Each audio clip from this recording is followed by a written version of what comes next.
Hi there. Okay, so here we are. The third of the Chronicles. Confessions of a Middle-Aged Yogi. Some of you are probably like, well, what the heck does that mean? Well, my name's Monique Ducharme-Pullen, and I'm 46 years old. Started yoga when I was 40. And I'm just kind of chronicling what it's been like to start yoga at that age. To start not only a practice, but to then further and take it into teaching in kind of like a world where there's so much influence on perfection. And like, hey, sorry, 46, not perfect. Never have been, never will be. What I am is perfect in my own self. What I consider to be anyways. Okay, so going back to yesterday's topic, we kind of covered yoga clothes, what, would work and what wouldn't work. So today I'm going to continue with my story of my practice and how I had to practice Aperigraha, which in Sanskrit, or that's a Sanskrit word, in English basically means non-attachment.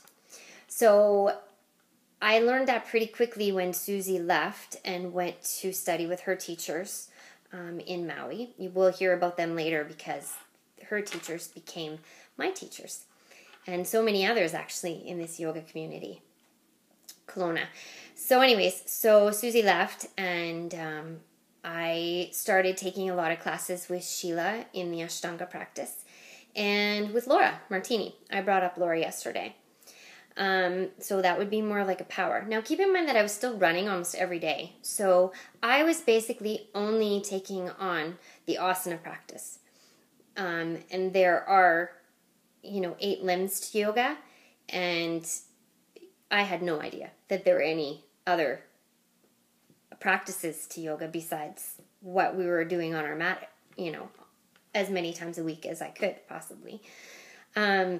So keeping with the asana practice, I started to grow, definitely. I felt like I was getting more flexible.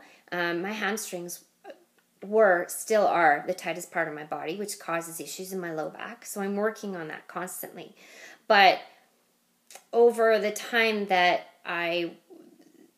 the short time that I started practicing with Laura and Sheila and Susie, I did notice that my body was starting to loosen up a little bit. So one big thing that was brought to my attention was something called inversions. And for a lot of people, inversions are fearful, scary. Like, why the heck do we have to go upside down? And the first one that I was able to accomplish was headstand, Shirsasana. And it actually came to me in one of Laura's classes. Laura would work on it quite playfully, I would say. In Sheila's classes, we were a little bit more diligent at working on headstand.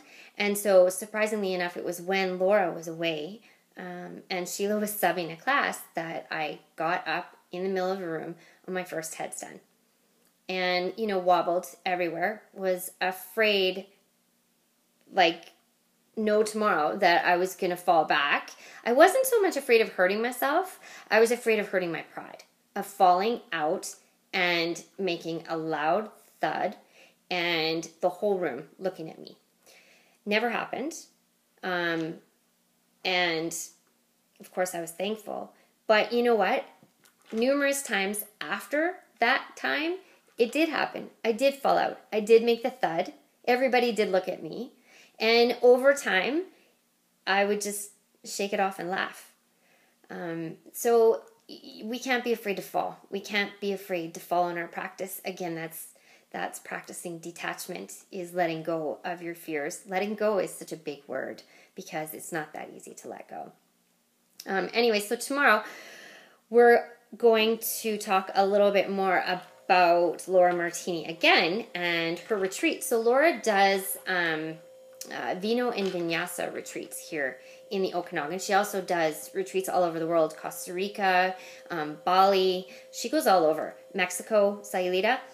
But I was lucky enough to be at one of her very first retreats.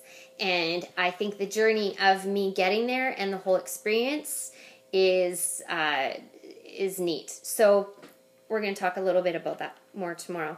So anyways, I hope that you have an absolutely lovely day. And